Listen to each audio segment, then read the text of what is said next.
I'm Angela Ferguson, Director of Futurespace, and my role on the Google project was Design Leader.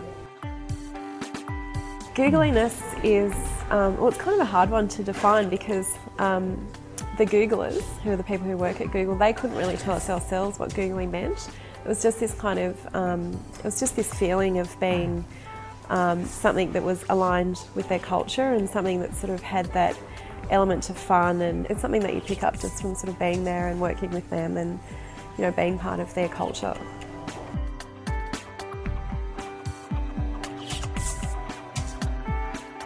Well, we had a lot of fun with the design because we had, they're quite big floor plates, so they're over 2 floors at Workplace 6, and so the floor plates are around about 3,000 square metres each, so it's a really large floor plate to work with. And so the way that the actual design worked out was that there was a whole bunch of destination sort of built environments. Each built destination had a different theme, and so those themes were all things that were sort of pertinent to the Googlers and pertinent to the Australian Googlers. We just had a lot of fun with the design of those themes. So some of the themes were sport, which of course is very Australian, so we had team stripes, and we had a running track kind of lined out in the Marmoleum floor, and then a cricket pitch in one of the big meeting rooms. So, you know, there's just generally a lot of fun with some of the different elements that we designed. We had an upside down room, which was a reference to Google Down Under. So the table and chairs were all on the ceiling, and the lights were on the ceiling, the lights were upside down, all the graphics were upside down. So really, you know, when you see that space, it actually looks like the room's been inverted.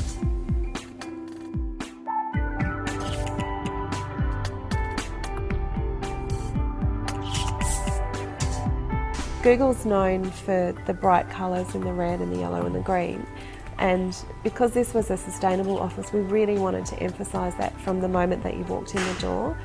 And one of the big things that signifies that is the Google logo, which we've done in a rusted metal. And it was interesting too from our point of view, because a lot of clients are very precious with their logo and you can't really mess around with it or do anything different. But these guys are really open to sort of new ideas. And so we've got this massive rusted metal Google logo, and it's coming out of a living wall. So you walk into the reception, you've got this beautiful fresh air and this smell of, you know, garden and flowers, and then out of it comes the Google logo. So it really straight away says something about this office being Australian and being still googly, but also being sustainable.